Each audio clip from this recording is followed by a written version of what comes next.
This is a production of World Video Bible School. To God be the glory.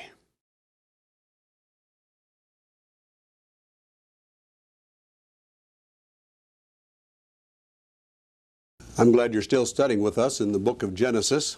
We are now beginning in chapter 18, the deliverance of Lot from Sodom. It's quite an interesting story that we have here, and I really shy from using the word story, but I did. To me, these are not just stories. When a person says a story, I think of something made up. But then again, it can sometimes mean not made up stories, but it still kind of holds that connotation with me, so I don't like using it too well. But we're talking about the account then, if you will, of Lot and his deliverance from Sodom, from this very wicked environment that he has been living in with his family. We'll notice in this particular session that he's going to greet these visitors that come in, and he greets them at the gate. That's not necessarily anything exceptional, but you stop and think of what this really implies. It is possible that these people recognize Lot for who he is and what he is and use him for a judge, because sitting in the gates means a judge of the city. Also, he knows this city well enough that he is willing to sit out there at the gate and greet strangers coming in and take them away from the environment to protect them from what is surrounding them. This is a good man that we're looking at. Lot is a very good man. In the first 8 verses then, we see the greeting of these 3 strangers. The greeting of Abram now, or Abraham. And the Lord appears to them. We spoke just briefly last time about the difference between a theophany and an anthropomorphism. And a theophany is where the physical body is used, where a body is used to house, in this case, deity, or to house an angel, where a body is actually used, as opposed to anthropomorphism, where you describe God as having an arm of power, just using the description of our arm giving power, or our eyes God sees, things like this. It's different than just calling names of parts of the body and attributing them to deity. But here we have an actual appearance of 3 men. You notice that Abraham says, "My Lord." In many of the texts, that's capitalized. But then, do we really know that Abraham knew him as Jehovah at that time? That he knew him as God? I don't think so. It's possible, but I do not think he does at this point. He is just using very polite language that they would use at that time, and we're going to see it more as we get on here. He tells them that he wants them to wash their feet, to rest themselves. And Abraham says, "I want to serve you a meal." All of this is being very, very polite. In other words, strangers or people especially people who would know him, know that they could come by and be treated well, be protected, and to receive the things they need to go on to the next place. Very, very polite people. In verses 9 through 15, we see that the son is promised, and we have Sarah in an unbelieving position at this time. She's the one that's going to be questioning this. I want you to notice, if you will, in verse 10, the omniscience now that we have of Jehovah, of this angel. Sarah is going to laugh, but where? In the tent door that is behind him. And he is going to know it. And he's going to ask them, why did Sarah laugh? And she's going to deny it. She's going to lie. Now, say it another way. She is going to tell a lie. But then she is rebuked, and nothing more is said of it. So the rebuke must have held for her. She then kept quiet. There's nothing else told on the situation. You notice in verse 20, "And the Lord said, because the outcry against Sodom and Gomorrah is great." And he goes on. But the outcry against, this literally means for the sin held against these people. Sin is an outcry. It is going completely against God's will. So again, it's the sin, if it were personified, crying out to God. And God is going to have to handle it. God is going to have to take care of it. Then we have him telling Abraham of what is going to happen. Why tell Abraham at all? What need does Abraham have of this knowledge, especially in advance? What need is there at all? Well, first of all, we've learned in the Scriptures that Abraham is God's friend. He is his friend. And not only that, but then he will be able to tell his children, who will be able to tell their children, who will be able to tell their children, and this will be an example of what happens to unrighteous people. It'd be a very good thing to tell over and over and over to help impress it on the minds of your family, and especially the young, of why be righteous. Be righteous is the idea. And they'd be able to retell this at many times. Verses 23 to 33, we have, if you will, now Abraham pleading for these people. All of them? No, no. For the righteous. And of course he starts out with 50, 45, 40, 30, 20, 10. Each time he keeps, and his language is so polite. Now, I have spoken before. He says, let me speak again. Or let me not be offensive. Don't let me hurt you, but let me ask again. He just keeps lowering the numbers. And it finally comes down, if there is 10 righteous people. Think about that. 10 righteous in that. If there are just 10, he will let them go. Again, this is that lesson, remember, that we had about nations? When it comes to a time when there are not enough righteous people or enough righteousness within a nation, God will bring it to an end. We see it here on a smaller scale. We see it in these cities in the plain. God says it must come to an end. But if there were 10, he'd spare it. But there are not going to be 10 found in the town. Not 10 at all. And who is it that terminates the conversation? Jehovah does. It's over. For 10, it's settled. I will not go any lower. Well, Sodom is guilty and is now going to be destroyed, we see in chapter 19. We're also going to see the birth of Moab and Ammon in this chapter. Again, as I mentioned before, we see the righteousness of Lot now. These two men come into the town, and he is not going to leave them in the streets. He's going to extend hospitality to them. He's going to spare them, if he can, from the Sodomites around him, from those in this town. And of course, in English, we get the word sodomite, meaning one who practices this kind of filthy sin. This name just continues on with us, even in our language today. We see in verses 4 through 11 just how vicious these people are, just how terrible they are. In fact, this wickedness is from the whole city, from left to right, beforehand, behind, from all over. It's from the whole city. They are unrighteous. Now, when we talk about Sodom and Gomorrah, I want to look at, really, were there just two cities? Well, if you remember, there were 5 altogether. If we go back into history a little bit here, well, there were actually 5, as I said. Who are these cities? Sodom, Gomorrah, Admah, Zeboam, and Zoar. Now, these are the 5 kings, remember, that we had the battle with before, that, or 4, to help then relieve Sodom and to relieve Lot from the situation. And we see these are destroyed, and they're named specifically in Deuteronomy 29 and 23. In Hosea 11 and 8, Admah and Zeboam are used for an illustration there as well. But the town of Zoar is spared, we see in 19 verses 21 and 22. And Zoar means little place, little town, and that it is its name.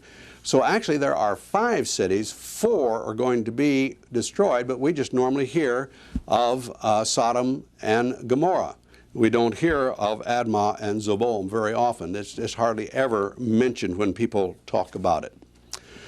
Well, these men come and they're wanting to practice their wickedness on these 2 men. And of course Lot goes out, he closes the door behind him and says, "Don't let it be, brethren, don't let it be." He talks, he does not want to let it happen, so, and they begin to press on him. And he then offers his 2 daughters who have never known a man as substitutes. Why? We have to ask the question, why? We're not told why, my friend. So be very careful about assigning motives here. But we do know it is sin. We do know that that was sin. And so these men now are going to reach out and bring Lot back into the house and spare him from committing more sin. Doing a lesser sin, quote, if you will, as opposed to the greater sin out. I don't like greater and lesser, but he's got something in his mind that offers these 2 girls. We don't know why. The reasons are just simply not given to us. But the angels spare Lot and the daughters from further sin in this situation. In verses 12 to 14, they say, now go out into the city and warn all of the members of your family and get them out of town. Destruction is coming. Get out there, tell these people that are related to you, get them out of your town. You notice it says not those that are not under your roof. But what about these sons-in-laws? Why, they think he's mad. Here the man is going out there and he's telling them this place is going to be destroyed. Destruction is coming upon us. Come, get out of town. Be saved with us. How many times, my friend, when you're having a Bible with somebody and you show them they are lost and you are showing them a way out, how many times do those people think you're mad too? Or a little crazy? That you really think you have the answer for them? I'm afraid, my friends, that really hasn't changed much. You offer salvation, you tell them of the condemnation that's coming, they just kind of laugh at you, ridicule you. But we have to keep telling, because there are souls out there that will respond to the truth. But I'm afraid we're not much different today than these people were back here in Sodom and Gomorrah. So he warned, and they just thought he was mad. Now, we're not going to go with you. 15 through 22, we see the escape itself. He wants to go then off to Zoar, this tiny place. But do you notice that this angel then says, I cannot do anything until you arrive there. Now think about that. Jehovah has sent these 2 men down here to destroy all of this, but they cannot do it. They cannot touch that area until these righteous people are taken out. Does this say something about God taking care of His own? Does this say something about God working to keep His righteous well? Yes. Now be careful in your own personal life about over-applying providence. Each one of us can look back into our lives and say, oh, I can see God's providence working there and there and there. Can I honestly identify that specifically and say, thus it is, that was providence for this purpose? No, I can't. For you see, it isn't written down in here. If that particular instance in my life was written here, I could identify it, but it isn't. So be careful about over-applying providence. But we can look back and we know that God's providence has worked in our lives, and we are very sure in certain areas that it was there. But I definitely wouldn't want to be making the mistake of saying that was definitely God's providence working in a certain situation. Verses 23 through 25, then we see that fire and brimstone comes down on the entire area. That whole area in this valley is going to be affected, the entire thing. Well, I guess it had to come to this. One of those parties escaping has to have disobedience. And we're talking, of course, about Lot's wife. She is made a pillar of salt as a result. And what did Jesus say about this? He said, remember Lot's wife. Why? What's the message? The message is, do not hesitate. Always hold fast to God's way of escape. That's the point that's being made. Look, remember Lot's wife. She was offered a way out, but yet she did what? She violated God's ruling on the situation. And she lost her life for it. Can we say that this also might apply to us today? Oh, we're not going to be made pillars of salt. No, don't let me be heard saying that. But I want to read to you 1 Corinthians chapter 10 and verse 13. No temptation has overtaken you except as is common to man. But God is faithful, who will not allow you to be tempted beyond what you are able. But with the temptation will also make a way of escape, that you may be able to bear it.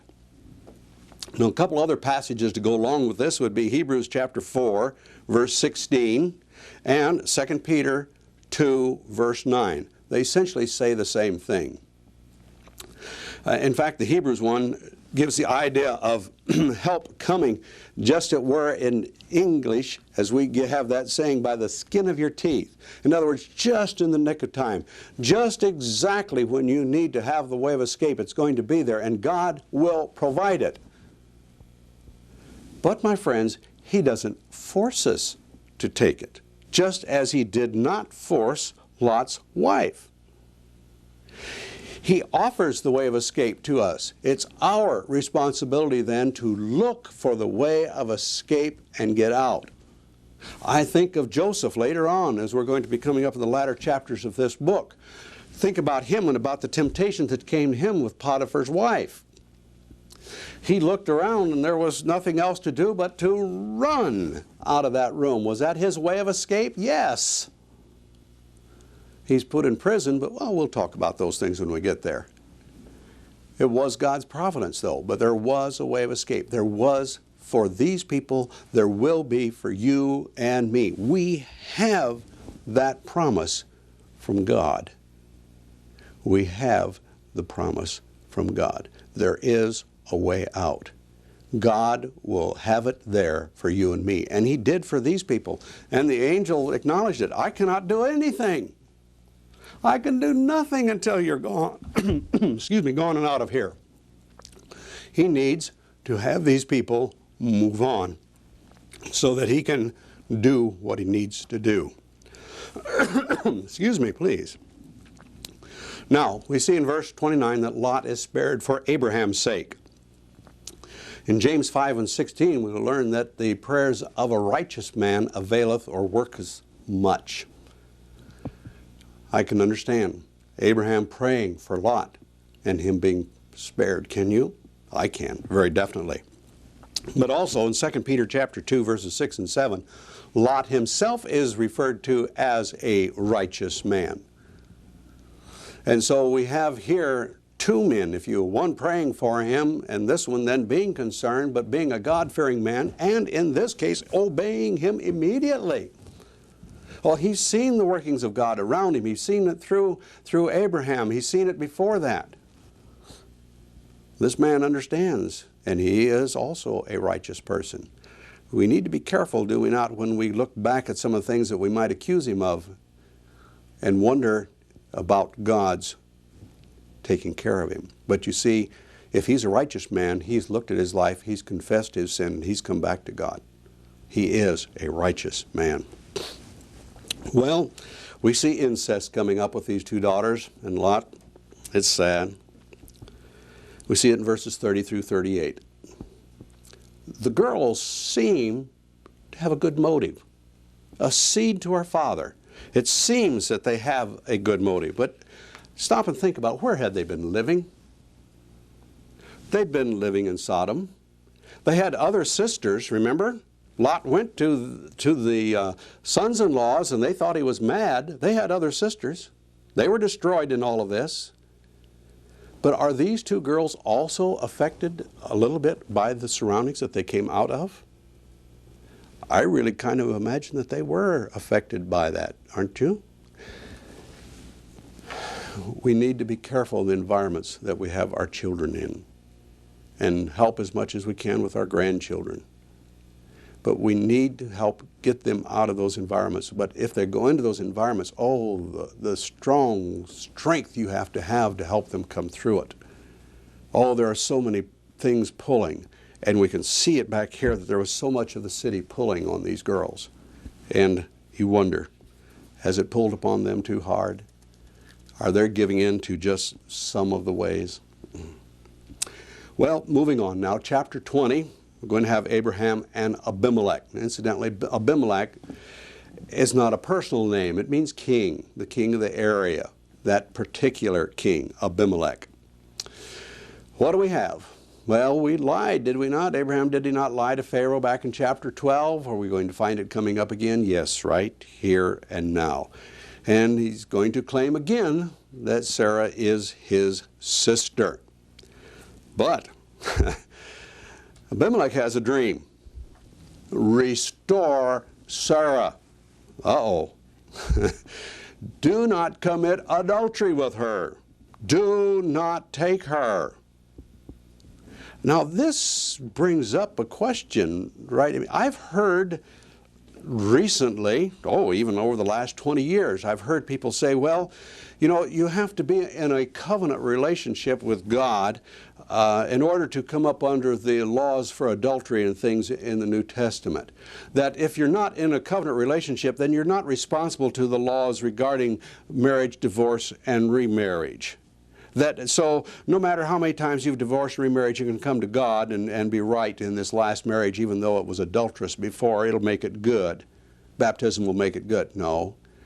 I want you to know that these people were unrighteous if they committed adultery, and they were not in a right relationship with God, or that a covenant relationship, I should say.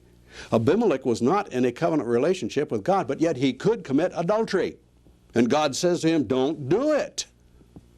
So it's a universal law. It covers everybody at all times. Well, Abraham is reproved again. He's got to learn his lesson. And incidentally, in these verses 8 through 13 is where we really learn that Sarah is his half-sister. This is where we learn that particular detail. So Abimelech, the king, gives gifts to Abraham and Sarah. What does this mean? Well, the scripture tells us that means that they are reproved. The giving of the gifts reproved them, rebuked them, if you will, for what they had done. Well, God says, Abraham, you pray for these people. I will heal them if you will pray for them. And he does. And they are healed. We see now the birth and marriage of Isaac, the son of promise, in this next section, 21 to 24. The birth of Isaac and the expulsion of Ishmael here in 21, verses 1 through 21. Isaac, finally, Isaac is born just as it was promised. How old is Abraham at this time? He's 100 years old. 100 years old. Verses 6 through 8, we see the joy of Sarah, and Abraham gives a feast on the day that he is weaned. He's given a feast on the day that he is weaned. Well, here we come again. Verses 9 through 11. Polygamy is here. What's happened? Sin raises its ugly head one more time. Friction, problems, if not between the wives, between the children, and we see it here. We see it very clearly. So, God then speaks to Abraham, and he sanctions this time the expulsion of Ishmael. Why? Verse 12. Isaac is the promised seed. Plus the fact that God is going to look after Ishmael too. And remember, he's going to have a great line come from him, 12 princes. There's going to be a great line from him also. He is to be a great nation. We see that again in verse 13. So they're sent out. Pretty soon, no water. And God answers their grief. He hears them. And again now, the promise is given to Hagar about Ishmael. He is going to be a great nation. And water is there. Her eyes are opened and she sees it. Water is given by them. And what happens? He grows up. And as you would expect with his mother being Egyptian, who does he marry? He marries Egyptian also. But we have this young man coming through this trial, growing up. And again, remember, he's going to be a wild man when he grows up. He's going to be living in the face of his relatives, as if you were, that constantly, that aggravation that is there. All right, again, Abimelech. Remember, that's a title, king, just like Pharaoh. And he brings a man with him named Phicol. That word literally means mouth of all. That's what his name means. So he's not just a general, as we see here in the scriptures, but we also see then that he is a speaker for the people. A mouthpiece, if you will, or a spokesman even for the king. He represents all. What about Abimelech now? Well, he wants peace with Abraham. He's had some experience now. He sees that this man is favored by Jehovah God, and he wants peace with him. After agreeing then that they want peace and everything is settled, Abraham points out that there's been a problem with some wells. That Abimelech's people have been taking away wells that he himself had digged, that he had digged. And so he adds 7 ewe lambs to this covenant as a witness that really these wells are his. And what do they call the well? Beersheba, which means the well of 7. And what does the word oath mean here? It means they be seventh themselves. So the number 7 is running constantly through all of this. It's very meaningful to those people at that time. And we see in verse 33 the expression everlasting God. This is also the first time that this comes up in Scripture, meaning the powerful God of unknown and unlimited times. Powerful, totally powerful for all time. That's our God. That is Jehovah God. Chapter 22 now. Looking verses 1 through 19, chapter 22. God is going to ask something special here. He was asking for Abraham's spiritual surrender. This was the giving back to Jehovah the great gift, his son Isaac, that God had granted to him. Now think about this for a minute. It's just almost as if Isaac had been given to Abraham when Abraham was dead. That is, his body was dead physically as far as procreation is concerned. That his body was not capable of inseminating his wife and giving her a child. It's as if he were dead before and then he comes to life and is given the son. And now he's asking to take this son back. This really has to test the man's faith. This really has to do it. And so in verses 1 and 2, God says to him, you go and you sacrifice and you do it on this mountain that I will show you. What does verse 3 say? He rose up early in the morning to do it. Early in the morning to do God's will. I suggest that you get out your concordance and look up the word early and find out how many times through the scriptures we see God's people getting up early in the morning to do his will. The idea being that they got up determined that day to do exactly what God wanted them to do. And they did it. What do you do early in the morning? What do you do the night before planning your next day? Are you making sure that you're getting up early to do the God's work? To do his work that day? To be his man, his woman, doing what he wants? We see here, God is asking for this gift to come back to him of Isaac, this very special child. And Abraham gets up early in the morning in order to do it. You see, he believes that even though he would kill this son of his, he would be given back to him.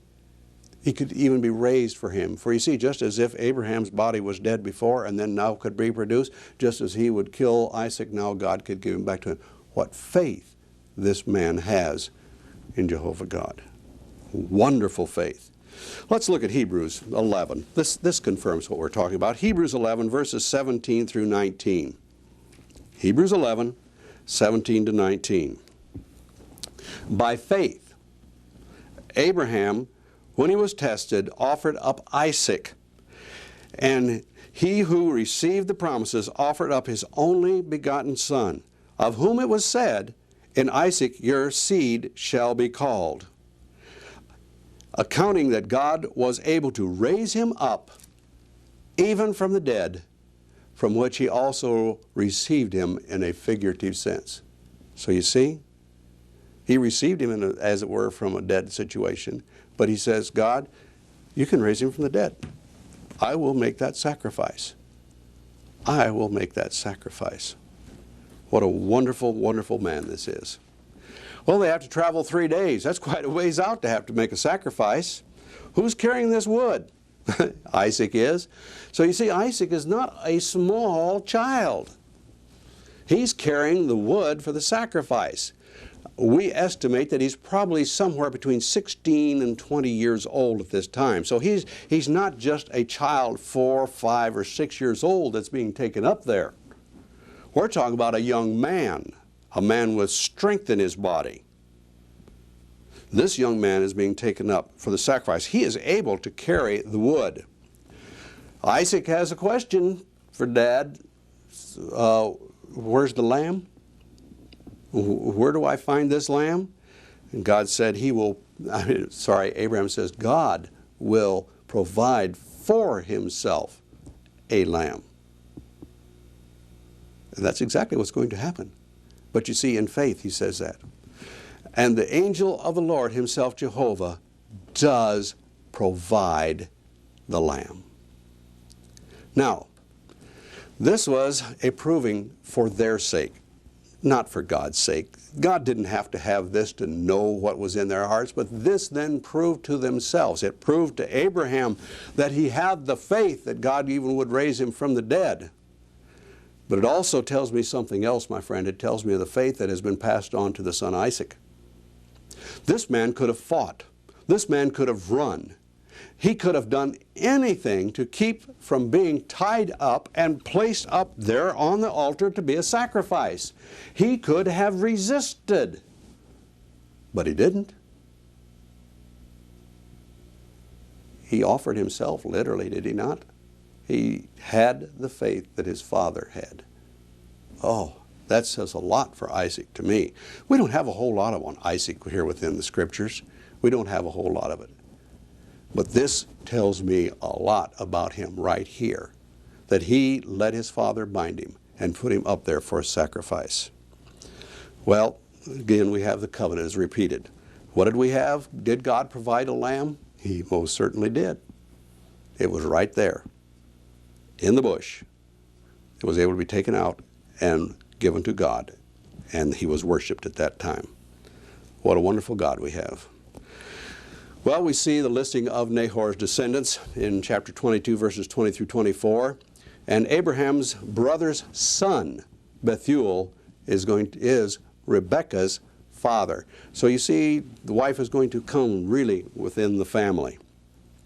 Chapter 23, the death and burial of Sarah.